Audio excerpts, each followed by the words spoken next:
Olá, meus amigos, olá, minhas amigas, sejam todos muito bem-vindos ao podcast Odisseia, um podcast dedicado ao seu desenvolvimento humano e espiritual. E hoje nós temos um podcast muito especial com o tema da mais alta relevância para a nossa saúde, para o nosso desenvolvimento e que muitas vezes eu vejo as pessoas negligenciando, deixando de lado, não cuidando disso e as consequências, o resultado, a conta vem sempre depois quando a gente fala de saúde, de qualidade de vida, de equilíbrio emocional, de saúde mental. É um tema muito interessante. Hoje nós vamos falar sobre sono e qualidade de vida, abrangendo de uma forma bem ampla o tema, para que a gente possa aprofundar nisso e sair daqui entendendo a relevância dessa que a gente acha que não é uma atividade, mas é talvez uma das atividades mais importantes que a gente possa fazer no nosso dia. E com a gente hoje está aqui Tamires Cortá, que é formada em Educação Física, é doutoranda em Neurociência e, como ela mesma gosta de se auto-intitular, uma eterna curiosa em como ajudar as pessoas a se movimentarem, a ter flexibilidade não só física, como também emocional. Olá, Tamires, tudo bem? Ei, Saulo, oi pessoal, tudo bem com vocês? Muito obrigada pelo convite para estar aqui e pela confiança no meu trabalho, viu? Tamires, é importante a gente falar que quando nós trazemos uma pessoa no podcast, é porque a gente sabe que o que ela tem para oferecer para as pessoas é algo que realmente está baseado na ciência, que tem pesquisa, que tem estudo, mas que também tem a ver com a própria vida da pessoa, porque muitas vezes é a nossa história que faz com que a gente busque determinados caminhos, trilhe algumas estradas. E eu queria que você começasse contando para a gente como é que você chegou nesse tópico, nesse assunto, como é que você chegou na educação física, na preocupação com o corpo, com o movimento e com o sono, e que te levou até a fazer um doutorado em neurociências. Ah, legal.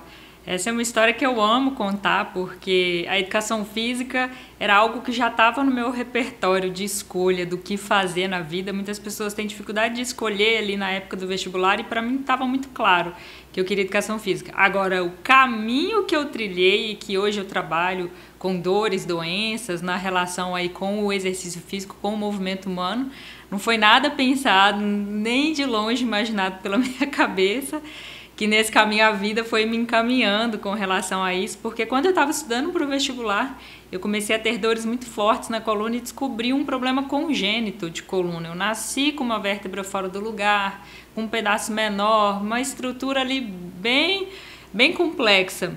Só que eu tinha, até aquele momento eu tinha me movimentado bastante, eu gostava de esporte, gostava de fazer exercício, e eu parei de fazer tudo aquilo naquele momento para estudar para o vestibular, um caminho comum da maioria dos jovens atualmente, né? Que o vestibular está cada vez mais concorrido. E ali eu descobri. Até que um médico me falou, olha, eu acho que você devia... O primeiro médico que a gente foi, que eu fui com os meus pais, falou que eu deveria repensar se eu queria mesmo educação física.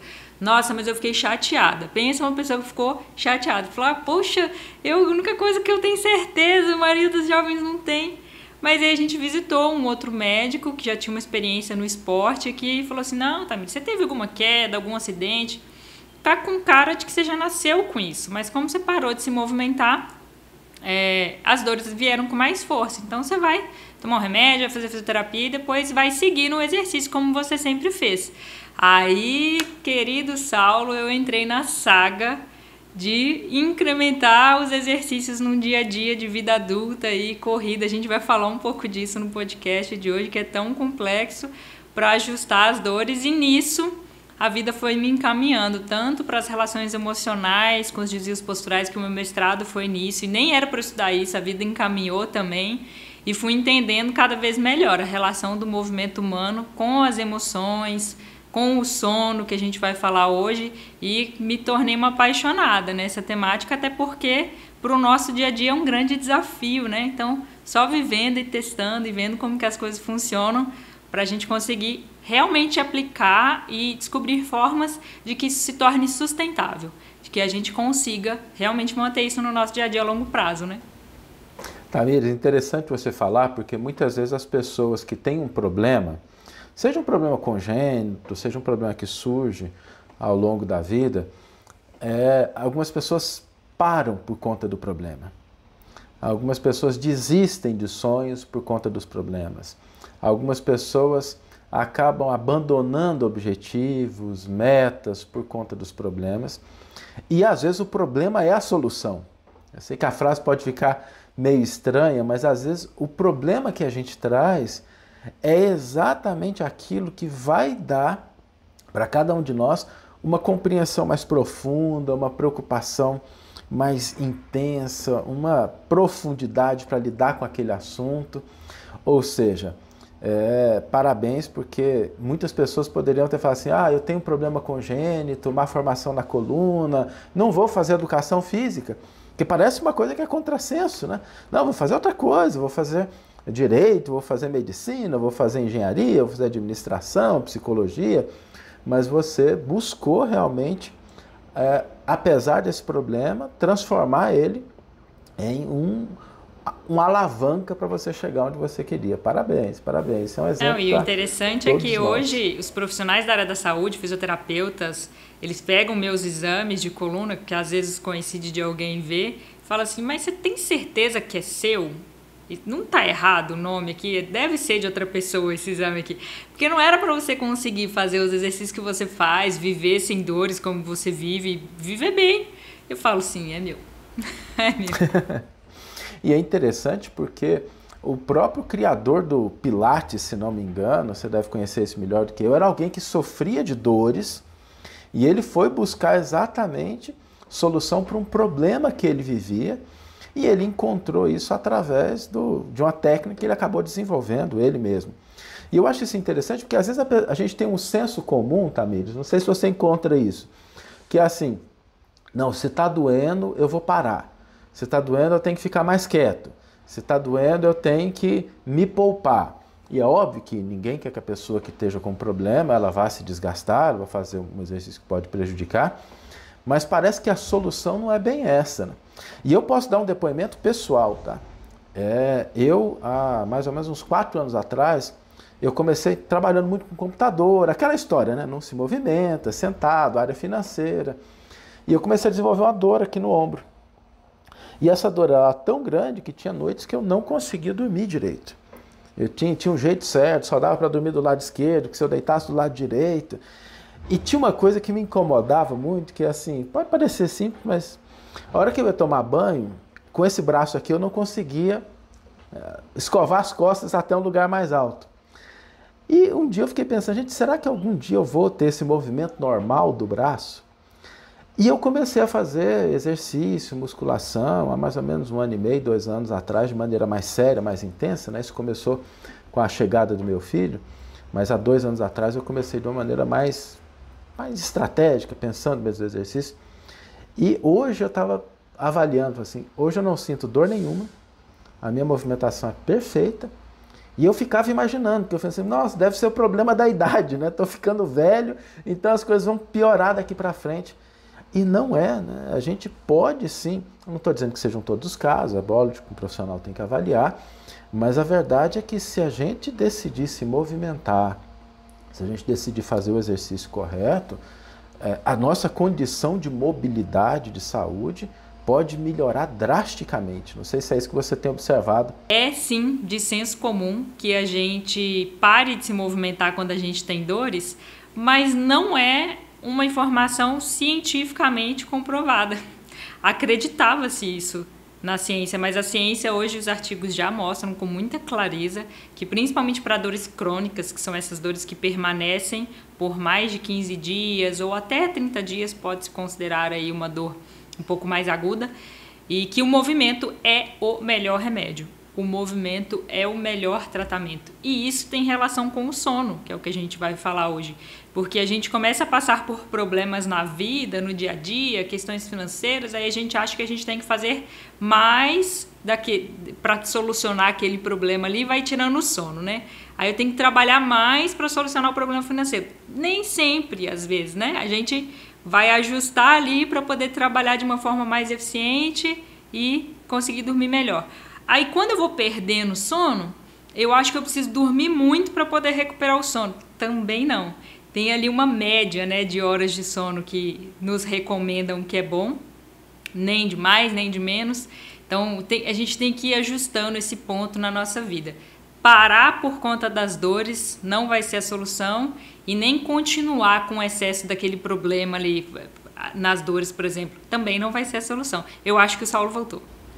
Tudo bem, Tamires, voltou, não quis te atrapalhar, tivemos uma pequena queda, mas a gente estava falando exatamente sobre isso, né? Do quanto a atividade, você estava comentando, ela pode ser a solução para as nossas dores e inclusive para o nosso sono. E eu queria entrar um pouquinho na questão do sono, porque a gente às vezes acha que o sono não é importante, a gente não preocupa com ele, como ir para a cama, que horário ir para a cama, qual a qualidade do nosso sono. Porque a gente acha que sono é assim, não estou fazendo nada, né? Estou ali deitado. Mas, na verdade, o que acontece é que enquanto aqueles sistemas que estão operando quando a gente está em vigília, ok, no sono eles não ficam tão ativos, mas outros sistemas de fundamental importância para a nossa saúde, não só física como mental, entram em funcionamento, né? Então, assim, o sono não é um período de inatividade. Pelo contrário, o sono é um período em que nós estamos nos preparando para começar um dia bem. É assim mesmo, Tamires? Sim, é assim mesmo. Eu gosto da relação do sono com o carregar do celular, né? A gente está sempre aí utilizando o celular, computador. Tem aquele momento que você vai ter que colocar para carregar. E por mais que hoje os cabos nos deem essa possibilidade de usar ao mesmo tempo que está carregando, você não consegue andar com o celular para todo lado quando ele está com cabo, ou agora tem essas baterias externas, vai facilitando um pouco. Mas te limita ali, né, com relação a mexer naquele equipamento. E quando a gente está dormindo, tem X horas específicas que o nosso corpo precisa. É sempre aproximado. Tudo que eu falar aqui, gente, não é muito exato, porque cada corpo é um corpo, então vai depender dessa adaptação para cada corpo. Mas, de um modo geral, de 3 a 4 horas ali, a gente vai trabalhar num recarregamento do cérebro. Então, a gente vai carregar a bateria. Mas precisa de um pouco mais de horas, que é o que a Fundação Internacional do Sono fala para adulto, de 7 a 9 horas de sono, para fazer um processo de limpeza. Então, tem um processo de carregamento e depois tem um processo de limpeza, que vai limpar os resíduos no nosso cérebro. E isso está diretamente relacionado com doenças neurodegenerativas. Então, eu estou no doutorado atualmente na neurociências da UFMG. A gente tem visto bastante essa relação de sono com doenças neurodegenerativas. Hoje a ciência já consegue ver a relação das alterações de sono com as duas principais doenças neurodegenerativas, que é o Alzheimer e o Parkinson. A ciência ainda não consegue comprovar o que causa, mas já consegue ver a relação dessas alterações de sono. Então, a maior parte das pessoas que têm essas doenças neurodegenerativas, elas têm essas alterações de sono e essas alterações começam a aparecer de 10 a 20 anos antes. Olha que interessante. 10 a 20 anos antes as alterações de sono com essas doenças. E como a gente vai falar um pouco hoje de sono e a relação com o estresse de um modo geral, estresse financeiro, estresse familiar, estresse relacional. O cardiologista Álvaro Avezum, ele traz uma correlação muito interessante do estresse com as doenças cardiovasculares e ele dá um exemplo da aterosclerose que eu acho fantástico para todo mundo entender, principalmente quem não é da área da saúde. Que o que é a aterosclerose, conhecida aterosclerose? A aterosclerose vai acumular gordura nas artérias, que vão ser os conhecidos problemas aí de artéria entupida, deu problema no coração, vai ter que fazer um procedimento.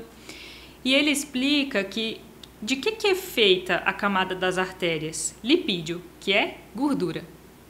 Quando o nosso corpo entende que a gente está passando por um estresse, ele manda sinalizadores de gordura para aumentar a quantidade de gordura, porque precisa aumentar o calibre da artéria para fazer mais movimentos ali de passar grande fluxo sanguíneo, porque quando a gente está com estresse, vai aumentar a frequência cardíaca para a gente lidar com os problemas. E quando a gente entende que não consegue resolver os problemas, porque não é sobreviver a vida sem estresse, gente, isso é impossível.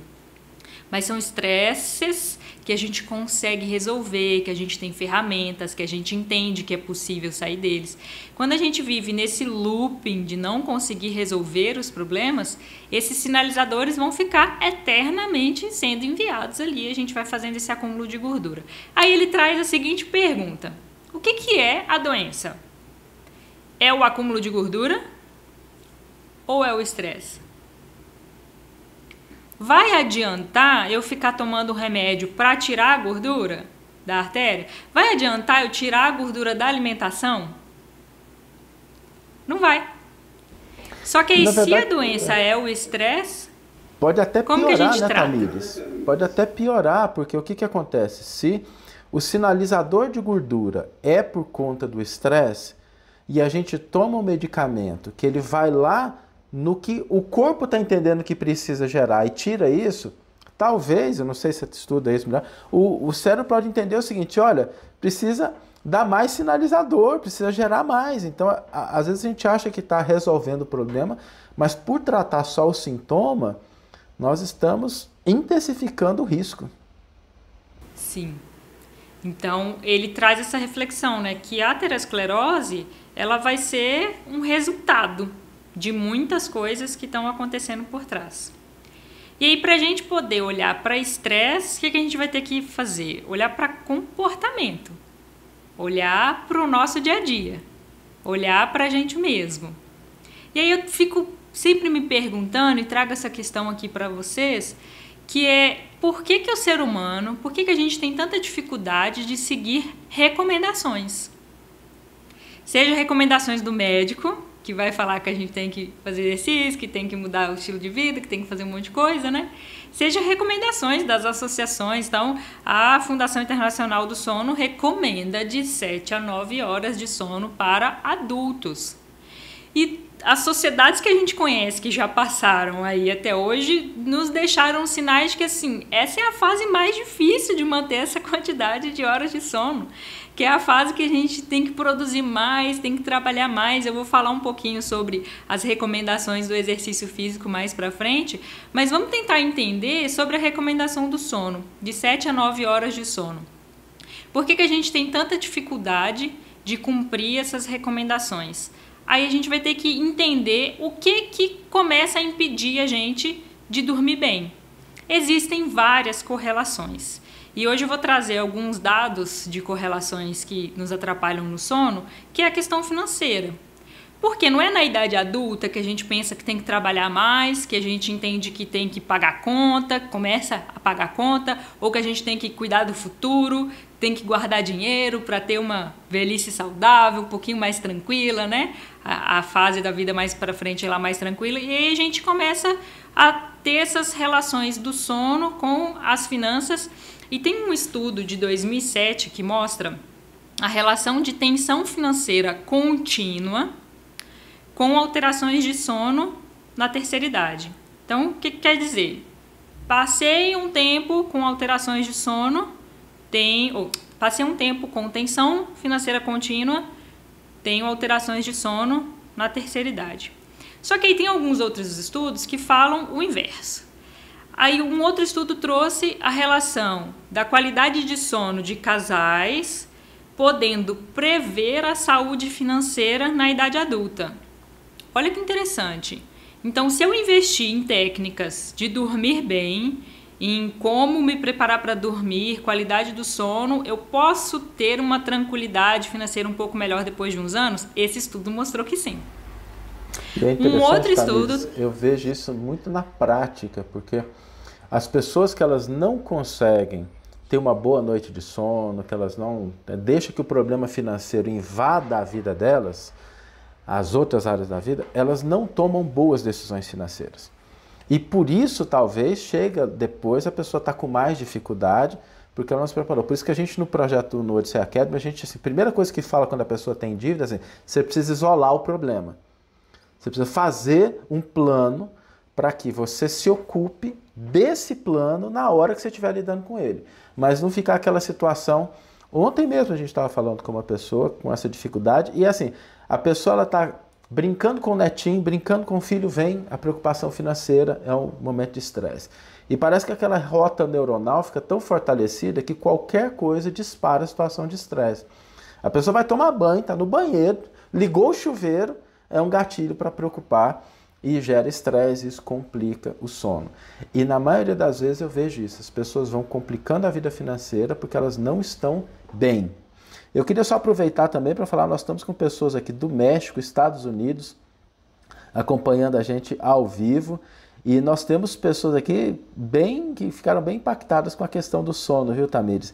A Isali está dizendo o seguinte: nossa, que informação importante, meu marido quase todas as noites acorda por volta de 3 da manhã e às vezes não consegue dormir mais. O que fazer? E é interessante isso porque a gente pode melhorar a qualidade do nosso sono. Uma das razões você já colocou aí, que a gente começar a preocupar com finanças, começar a organizar a nossa vida financeira.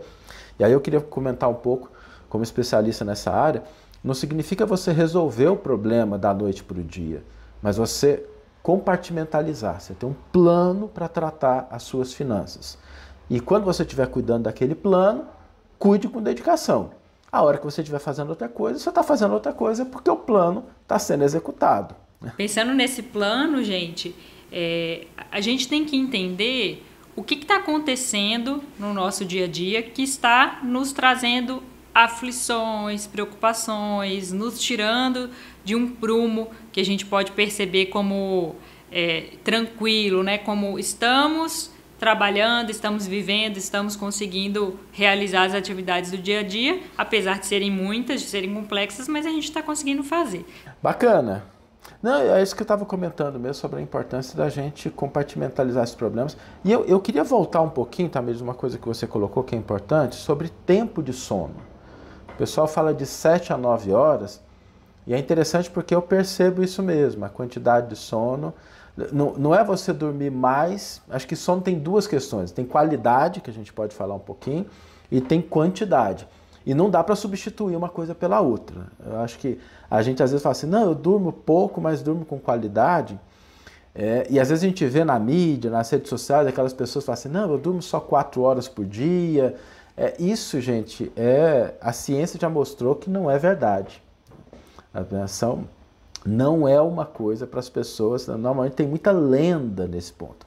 E um caso que eu gosto de citar é o Jeff Bezos, que é o presidente da Amazon, uma das maiores empresas do mundo, e ele tem declarações que ele fala assim, olha, o que eu não abro mão é de uma boa noite de sono.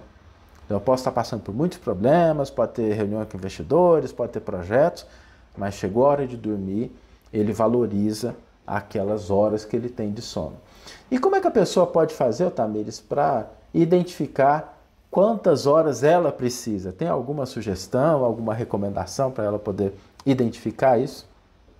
Sim, a recomendação que os estudiosos nessa área nos trazem é observar como que você acorda quando você, logo após você dorme, se você está acordando descansado, se você acorda muito sonolento, como que você está durante o dia em relação ao seu cansaço. E aqui eu quero trazer uma informação de cochilos e saúde do cérebro, que é um estudo novíssimo do ano de 2022. Mas então observar essa questão de se eu tô com muito sono no dia a dia, se eu tô muito cansado. No início da noite não, quando você tá para dormir ali, para pegar no sono, se fica rolando muito de um lado para o outro, você tem dificuldade de pegar no sono. Mas assim, isso são orientações, gente. Eu já acompanhei casos de pessoas que sentem muito sono durante o dia, que foi fazer o exame, aí para quem tiver interesse, condições de fazer, é um exame que não precisa de recomendação médica, você pode ir lá na clínica e marcar para poder fazer, que é a polissonografia. Aí você vai avaliar o seu sono, porque o nosso sono ele tem uma arquitetura, toda uma organizaçãozinha que precisa cumprir todos aqueles pontos ali para o sono REM, né? O sono que a gente está em sono mais pesado. Nesse exame consegue ver. E essa pessoa que sentia muito sono durante o dia não tinha um sono ruim. Fez a avaliação da polissonografia, não tinha. Então tem vários fatores que devem ser avaliados, fazer os exames também é interessante. e se movimentar no dia a dia, né? Mas o movimentar eu vou falar daqui a pouquinho, que vai ser o como a gente pode fazer isso. Mas a questão do cochilo, tem um estudo que meu professor lá da universidade trouxe, de 2022, mostrando como que os cochilos durante o dia, não precisa ser mais de um, cochilar, né? Cochilar durante o dia tem relação com a manutenção do cérebro, uma boa manutenção do cérebro no decorrer da velhice, porque a gente tende a diminuir, né? O cérebro vai perdendo água, e essa é uma das ocorrências aí das doenças mentais, neurodegenerativas. E quem cochila, eles viram ali no estudo que tem uma relação com para diminuir essa perda do cérebro. Como incluir esse cochilo no dia a dia? Com uma rotina intensa de trabalho, tantas coisas para fazer, as preocupações de sono. Porque um dos estudos de sono que eu trouxe aqui de dados mostra que as pessoas super endividadas têm alterações de sono, tomam remédio para dormir, mas as pessoas podem falar assim, mas Tamires, é óbvio, eu estou com dívida, eu estou com problema financeiro, claro que eu não vou dormir bem. Isso é fácil de prever. Mas e aí? Quem não dorme bem, tem dados que mostram também que as pessoas que não dormiram bem tendem a pegar empréstimos em X horários da manhã. Olha que informação interessante. Então, se eu não estou dormindo bem, eu continuo pegando empréstimo com juros altíssimos e eu continuo na bola de neve. O que eu resolvo primeiro?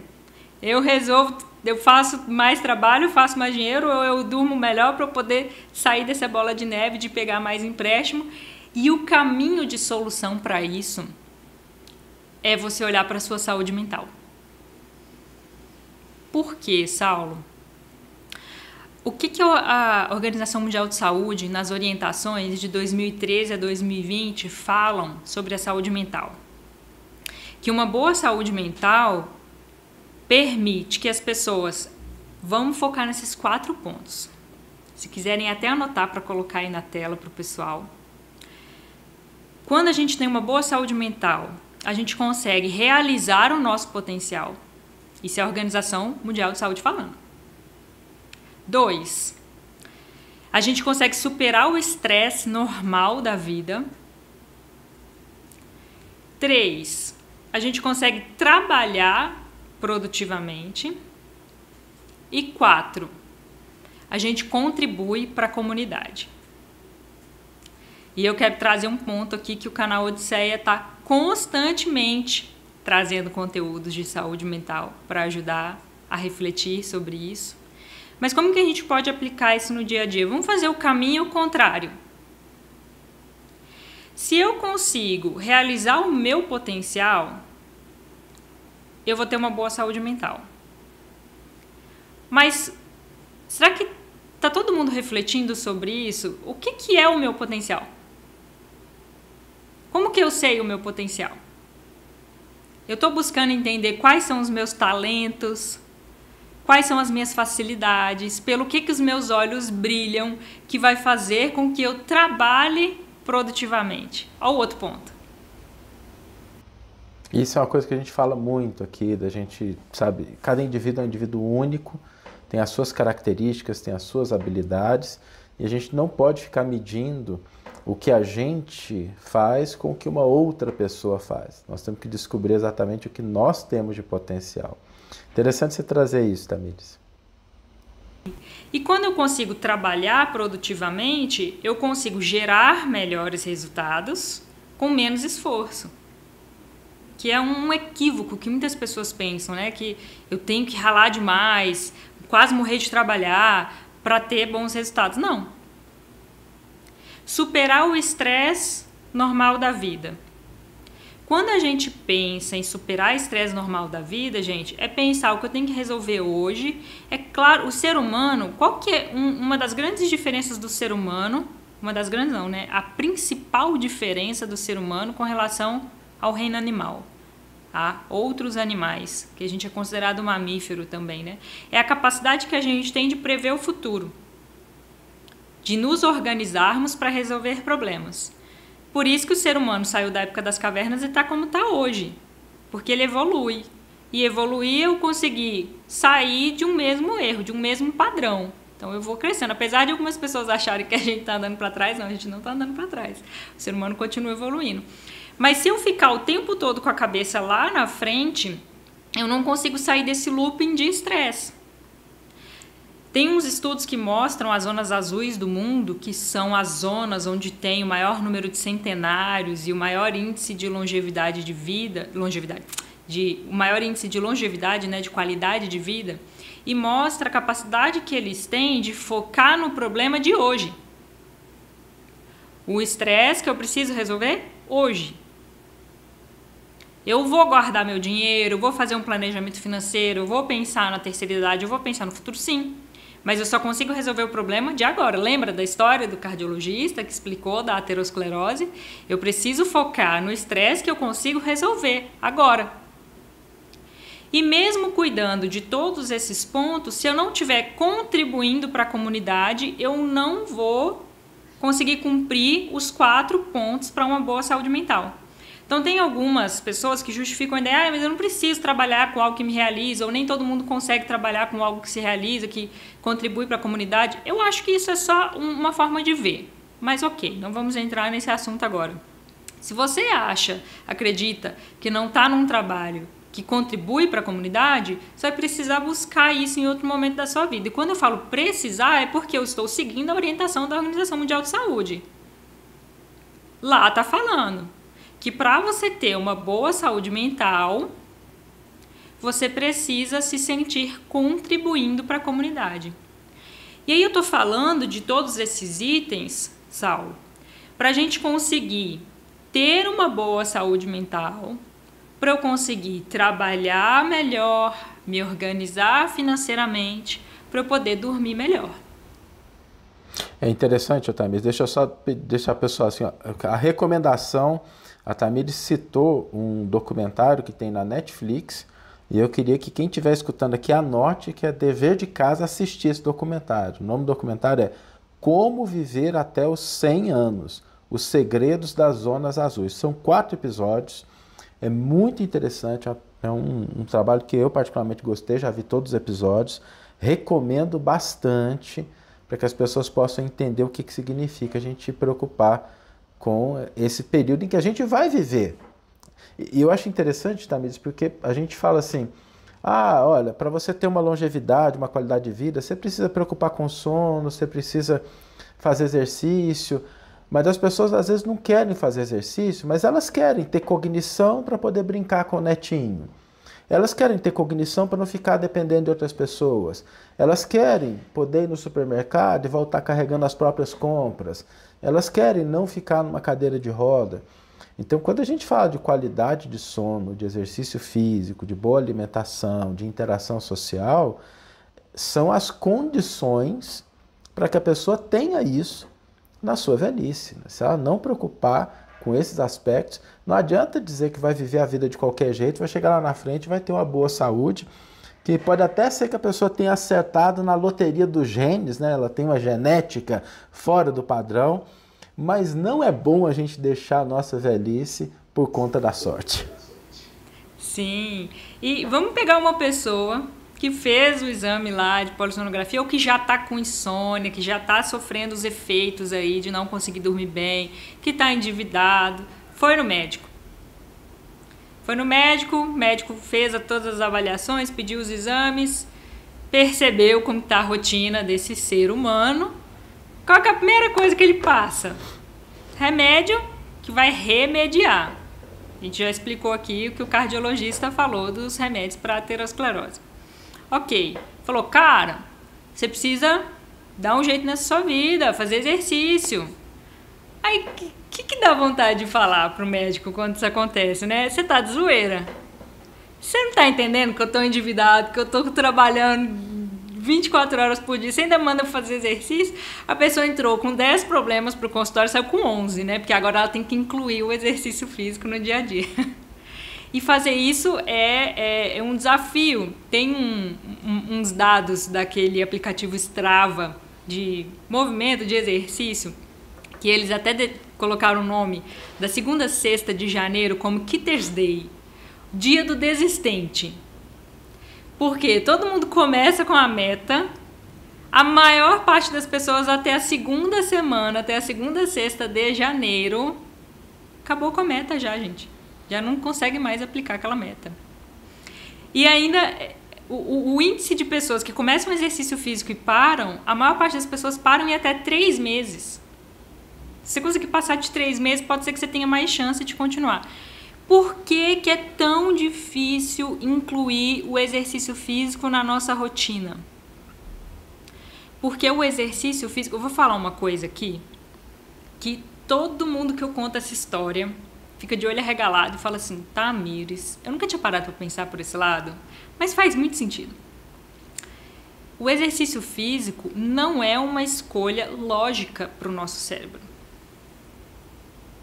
Não faz sentido a gente parar de fazer tudo que a gente está fazendo para resolver problemas financeiros, de dívida, de tudo quanto é coisa que a gente precisa fazer, para simplesmente se movimentar. Não faz sentido nenhum para um gestor de energia que vai tentar fazer você gastar menos energia para você solucionar problemas. Porque, historicamente, a gente se movimentava para caçar, a gente se movimentava para construir casa. Até muito pouco tempo atrás, que não tinha carro, ou nem todo mundo tinha acesso a carro, a gente se movimentava para ir de um lugar a outro. Muitos trabalhos eram com muito mais movimento. Então, hoje os trabalhos são muito mais sedentários. A gente utiliza mais carro, a gente utiliza um transporte para ir de um lugar a outro. A gente dificilmente vai a pé de um lugar a outro, dificilmente vai de bicicleta. Tudo bem que tem algumas cidades aí no mundo com maior índice de qualidade de vida que as pessoas se movimentam muito para ir de um lugar a outro, mas não é o que está acontecendo com a maioria das pessoas. Então, a gente diminuiu muito o nosso movimento. A gente está ficando cada vez mais parado. Agora a gente vai entrar no caminho, Saulo, de pensar, então, como, Tamires? Se o exercício físico é tão difícil de incluir no dia a dia, se quando eu me movimento mais eu durmo melhor, como que eu vou trabalhar essa saúde mental? Como que eu vou incluir esse exercício, esse movimento no dia a dia? Tem um estudo novíssimo, 2022, de Harvard, que analisou por 7 anos pessoas com aproximadamente 62 anos, mais de 72 mil adultos, para ser mais precisa. Analisou por 7 anos, elas não tinham câncer, nem doenças cardiovasculares. Adivinhem o que tinha em comum nessas pessoas? Exercício físico, ou melhor, atividade física vigorosa. Tem uma diferença, tá? Entre atividade física e exercício físico. Atividade física vigorosa de até 2 minutos por dia. Não é muita coisa, 2 minutos, Saulo. Não é muita coisa. Só que se eu não estou atento às minhas potencialidades, a gente estava falando da Organização Mundial de Saúde, aos meus talentos, aquilo que é importante para eu fazer, meus objetivos de vida, porque tem algumas pessoas que não gostam muito dessa ideia de que a gente tem missão, de que a gente tem objetivos específicos de vida. E, gente, não precisa ser missão que vai mudar o mundo, não. Pode ser cuidar de uma família, pode ser trabalhar com algo especificamente. Mas nesse documentário que o Saulo citou, das Zonas Azuis, algumas dessas cidades citam isso, que a gente precisa saber pelo que acordar. Tem um médico que ele faz os exames das pessoas lá e depois de fazer os exames ele pergunta para a pessoa: para que você acorda todo dia? Por qual motivo? Qual o objetivo de vida você acorda todo dia? Se eu não tiver isso claro na minha mente, eu vou ter 2 minutos para ver os vídeos legais das redes sociais, mas eu não vou ter 2 minutos de atividade vigorosa. Se eu não estiver atento a essas janelas de oportunidade. O que são essas atividades vigorosas? Subir um lance de escada, pegar balde, pode falar, Sal. Não, é isso, né, que a gente fala aqui. Essas atividades vigorosas não são atividades que você precisa ir para academia, você precisa fazer um mountain bike, são atividades que você pode fazer no seu dia a dia mesmo, né? Exato, pode fazer no dia a dia. E o outro dado dos exercícios da atividade física, gente, mais um problema de recomendação aí. Qual que é a recomendação que a gente tem para exercício físico, para a saúde?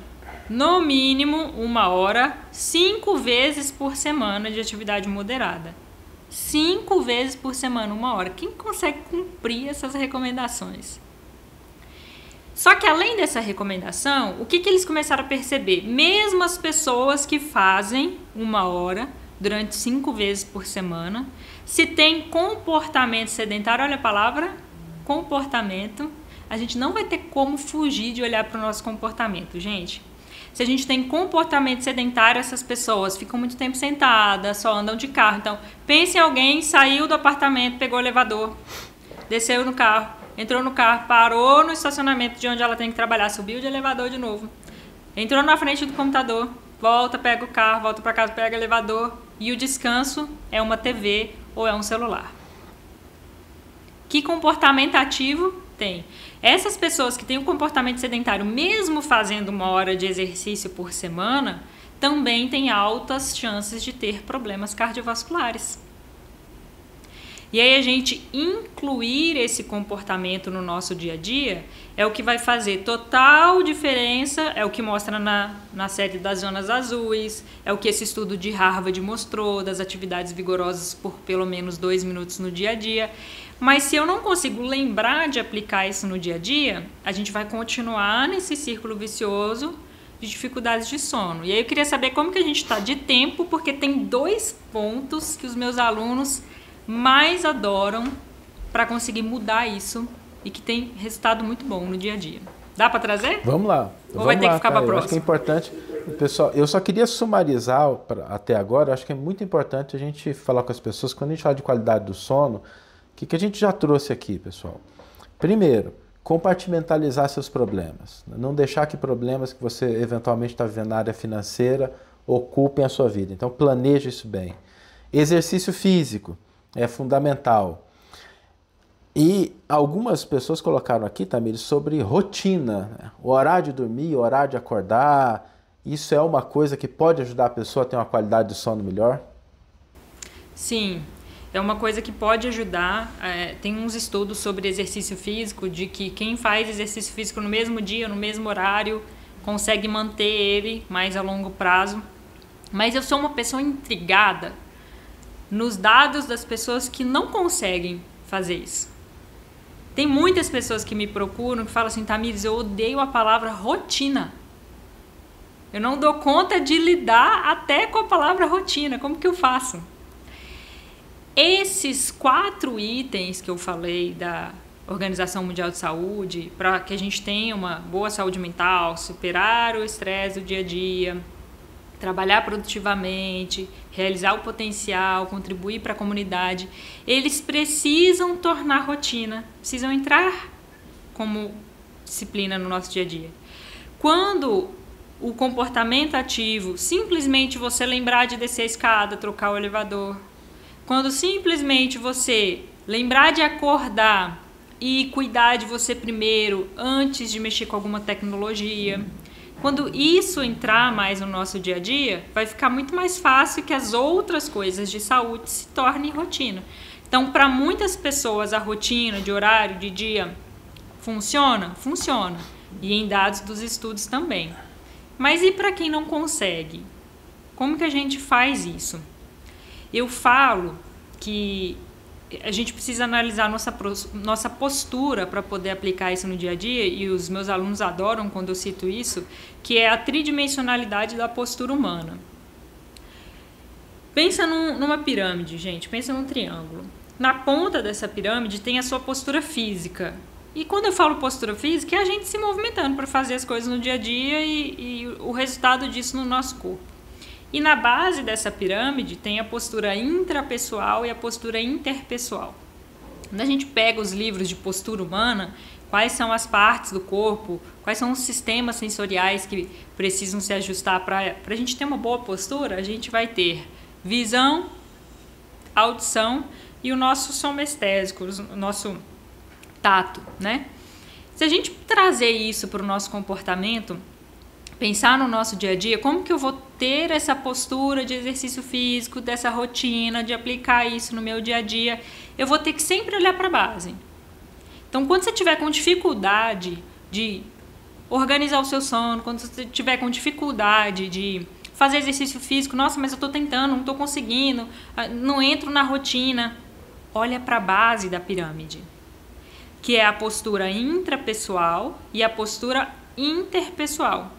Na postura intrapessoal está relacionado com esse sistema auditivo, mais especificamente o vestibular, que é o nosso equilíbrio interno. Pessoas que têm problemas de labirintite, por exemplo, estão passando por dificuldades de não conseguir controlar aquilo tudo no entorno que a gente está tentando controlar. Então, como que eu estou comigo mesmo? Postura intrapessoal, olhar para isso. E na postura interpessoal, está relacionado com o nosso sistema visual, que é como que eu vejo o outro nesse relacionamento com o ser humano. A gente não vive só, por mais que fazer as coisas sozinho talvez seja mais fácil, por alguns outros pontos não. E como que eu acredito que as pessoas me veem? Porque tem um dado interessante, Saulo, que fazer exercícios em grupo ajuda as pessoas a permanecerem no exercício por mais tempo. Então, se você começar a atividade em grupo, talvez você consiga permanecer por mais tempo. Mas, ao mesmo tempo, quando eu estou fazendo exercício em grupo, eu tendo a forçar mais o meu corpo. Por quê? Aliás, a gente brinca muito isso na academia, né? Porque tem gente que vai lá e vai fazer exercício para os outros, né? A pessoa vai fazer exercício para as outras pessoas e não para si mesma. Sim. Aí eu estou numa aula de ginástica que tem X hora para acabar, eu não posso sair antes, ou eu tenho que fazer aquele tanto de número de abdominal lá e minha coluna já está doendo e eu estou me forçando. Aí no dia seguinte eu não volto para academia, eu não volto para aquele exercício, porque eu não dou conta. Aí é como eu vejo o outro, como que eu acredito que o outro me vê. Se essa base da pirâmide não tiver bem estruturada e você estiver olhando para ela constantemente, a ponta nunca vai estar. A sua postura física, a sua continuação no exercício físico, manutenção, tornar isso sustentável, nunca vai estar. Foi aí, Saulo, que eu comecei a buscar formas, ferramentas mais simples, práticas, para que as pessoas pudessem aplicar no dia a dia, que hoje eu trabalho muito com as autoliberações miofasciais. Eu até queria deixar uma pergunta aí para o pessoal que está assistindo. Quem já ouviu falar em liberação miofascial ou autoliberação miofascial? A gente apresentou essa técnica para os alunos do Odisseia esses dias e o pessoal adorou, ficou apaixonado. E tem relação com sono. Você quer comentar alguma coisa antes de eu falar? Vamos lá, eu acho que se a gente tivesse que falar assim, para você, quais são as 3 coisas mais importantes que a pessoa poderia fazer para melhorar a qualidade do sono delas hoje? O que as pessoas poderiam fazer? O que você recomendaria assim, numa lista de prioridade, a primeira, segunda e terceira coisa? Primeira coisa, aprenda a resolver a sua dor hoje, sem remédio e de uma forma natural. Quando eu falo dor, todo mundo pensa em dor física. Mas não, eu posso ter uma dor de um trabalho que eu não gosto. Eu posso ter uma dor de não ter uma formação que eu queria ter. Tem algumas dores que a gente só consegue resolver mais a longo prazo, mas você consegue se inscrever hoje num curso que você queira fazer. Você consegue hoje caminhar em volta do quarteirão e escolher usar a escada ao invés do elevador. E quando a gente fala em dor física, é resolver a sua dor sem remédio ou utilizar o menor número de remédios, porque os remédios silenciam um sintoma e fazem a gente se distrair do problema. Aí a gente vai achando que a gente não está com problema, vai entrando mais na bola de neve. Então, o primeiro ponto para a gente ter uma qualidade boa de sono, qualidade de vida, resolver a sua dor de forma natural hoje. Então, o que eu preciso hoje para ter esse resultado a longo prazo? Segundo ponto, diariamente olhar para suas emoções, se conhecer, entender seu propósito, saber por que você acorda todo dia. Se eu tiver com uma dor na coluna, uma dor no ombro, o Saulo falou da dor no ombro dele. Saulo, quando você estava com a dor ali latejando, você queria fazer outra coisa a não ser resolver a dor? Aquilo se torna a principal, o foco é aquilo. Então, por isso que eu preciso saber resolver minha dor hoje. Não só silenciar ela. Muitas das vezes a gente vai precisar tomar um remédio, ok. Mas aprender a resolver dores hoje. Olhar para as nossas emoções diariamente. Entender por que eu acordo. Quando eu estou com dor recorrente, eu não consigo. Aprender a resolver dor, olhar para as emoções diariamente. Terceiro ponto, se movimentar mais. E quando eu falo de comportamento ativo, eu dei todas as explicações anteriores aqui para vocês sobre esse comportamento. Pode ser fazer um esporte, pode ser ir lá para musculação, puxar peso, pode ser a dança, mas você precisa se movimentar mais. E movimentar mais física e emocionalmente.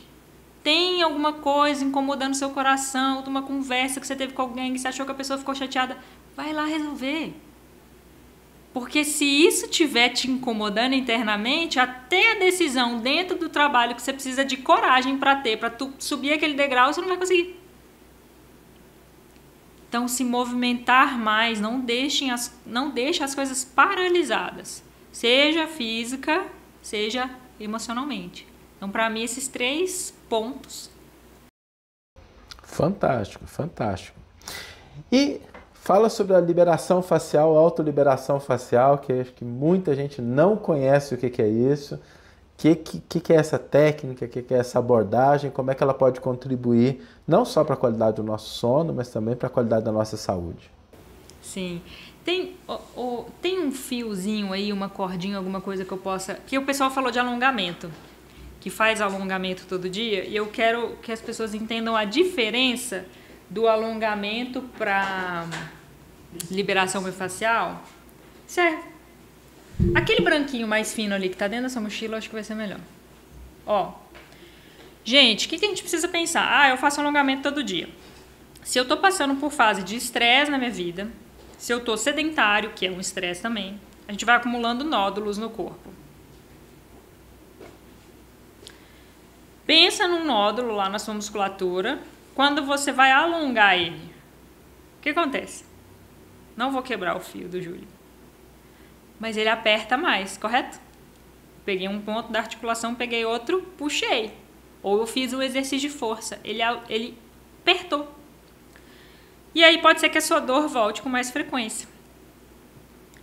Quando eu faço as autoliberações miofasciais, o que são as autoliberações miofasciais, gente? Liberação miofascial é uma técnica de massagem ou de você manipular ali a articulação, a musculatura. Ela é bem antiga.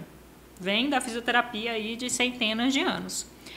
Mas ela começou a ficar mais evidente das autoliberações miofasciais por conta dos atletas que começaram a se lesionar mais, ficar mais no banco e os patrocinadores pagando o atleta para ficar no banco. E a gente sabe que ter um equipamento caro para cada atleta ou ter um fisioterapeuta para cada atleta é caro. É difícil de manter isso a longo prazo. No nosso dia a dia, vocês vão saber que é difícil manter isso a longo prazo também. Então, como os patrocinadores estavam incomodados os atletas ficarem mais no banco do que competindo por conta de lesões, começou-se a investir em estudos que eles autofizessem, né? Que eles fizessem neles essas liberações miofasciais. Aí começaram as autoliberações miofasciais. Então, são objetos que são pressionados no corpo para poder movimentar o fluxo sanguíneo e movimentar o oxigênio. E eu adaptei essa técnica durante a pandemia para quem tem dores crônicas, porque as autoliberações miofasciais que os atletas fazem são muito difíceis de serem feitas, porque sustenta no braço, tem que ficar fazendo movimento, quem tem dor crônica não consegue manter isso. Aí o que aconteceu? Tanto eu fui percebendo na minha prática, quanto quando eu comecei a estudar sobre isso, vi os artigos saindo, eles começaram a perceber que essas autoliberações miofasciais, como você vai fazer deitado, eu ajustei para as pessoas fazerem com o material que tem em casa, pode ser uma cebola, uma maçã, um limão, uma garrafinha de água, porque precisa de um objeto comprido e duro e um objeto redondo e duro. A pessoa aprende a procurar os pontos que são mais relaxantes, que ele vai pressionar, mas que vai soltar o corpo. Os estudos começaram a perceber uma relação dessa técnica com o sistema vasovagal, que é o processo de relaxamento do nosso corpo. Ele ativa o sistema parasimpático. E aí, Saulo, cereja do bolo. As pessoas começaram a praticar essas autoliberações, começaram a dormir melhor. Olha só. Então você tem hoje uma ferramenta possível que você pode fazer em casa, com o material que você tem, com o acompanhamento de um profissional habilitado que você aprenda a fazer, ele não precisa estar ali especificamente do seu lado, e vai te ajudar a dormir melhor e a pensar melhor. Por quê? Ao alterar esse sistema de luta ou fuga, então eu vou desligar um pouquinho o sistema simpático, não é desligar total, ele diminui, e eu aumento o sistema parasimpático, que é o sistema regenerador, também nos tira do processo de luta ou fuga, por isso que dorme melhor, mas a gente se coloca ali no agora. Por que as pessoas que fazem exercício físico constantemente têm menor risco de doenças, pensando pelo lado comportamental? Porque naquele momento ela está naquele momento, ela está no exercício, ela está no agora. Tem muitas pessoas que falam dessa questão do poder do agora, né? Livro do Eckhart Tolle. Técnicas para a gente se concentrar no agora. Nas autoliberações miofasciais eu trabalho respiração, é como se eu estivesse meditando ali naquele momento, que eu estou deitado, fazendo as pressões com as bolinhas, com os objetos, ativo o sistema parasimpático, eu saio do sistema de luta ou fuga, eu consigo ter melhores ideias para poder trabalhar. Eu faço as autoliberações não só quando eu estou com dores. Tem momentos que às vezes para o doutorado, ali quando eu estava fazendo mestrado, eu precisava escrever e eu estava assim, sem ideia. Aí eu ia fazer umas liberações. Deitava, fazia umas liberações, tirava até um cochilo assim. Menino, eu voltava no gás. Totalmente recarregada. Para escrever. E tem muitas pessoas que utilizam antes de dormir, dormem bem melhor também. Então você tem, bacana, sim, ferramentas simples para você começar hoje a dormir melhor, a ter mais qualidade de vida. Tanto com as autoliberações, quanto com o comportamento ativo, ter escolhas melhores de se movimentar mais. Aí você começa a entrar nesse caminho para sair desse círculo vicioso. Excelente, excelente. Gente, o tempo voa, né?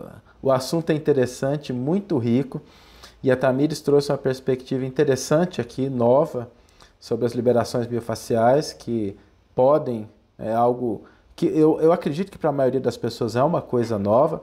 Por isso eu queria pedir, Tamires, fala para mim em suas redes sociais, quem tiver interesse em conhecer um pouquinho mais, como é que consegue te contatar, saber um pouco mais sobre isso, seu Instagram. O meu Instagram é tamires.cortá, que é o meu sobrenome.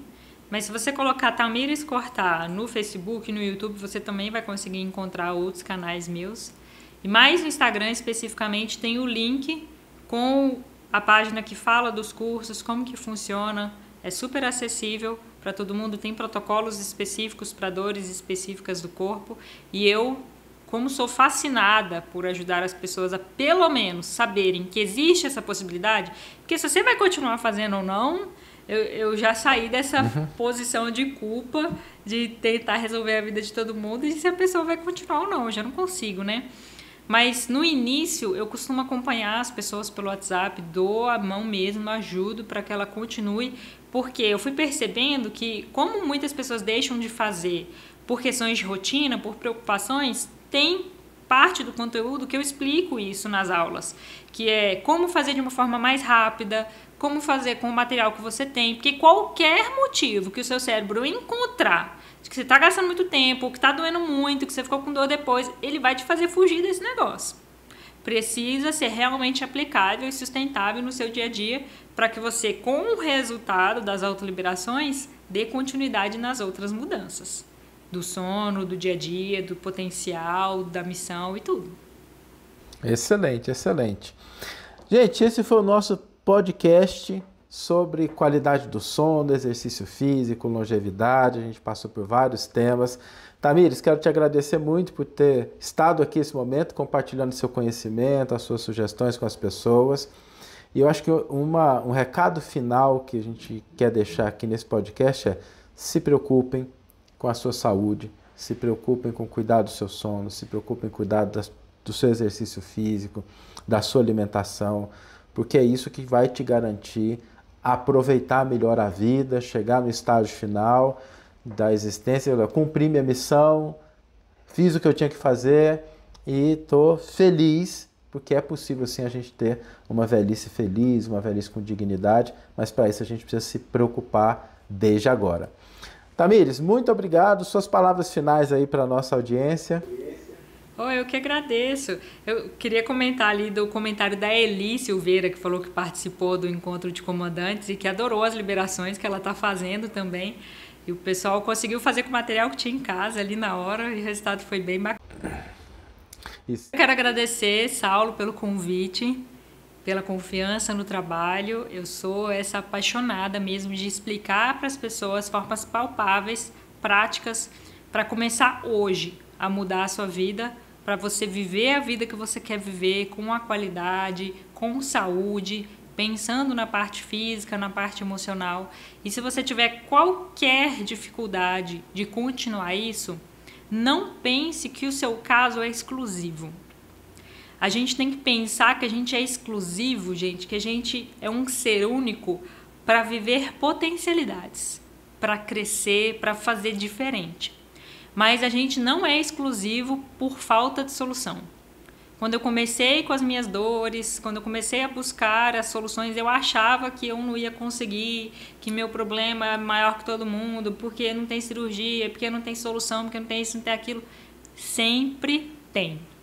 Sempre tem alguém que vai ter um problema parecido ou alguém que encontrou um caminho parecido. É claro que cada um de nós vai precisar encontrar a aplicabilidade disso para a minha vida neste momento, da forma como eu estou, como eu consigo fazer.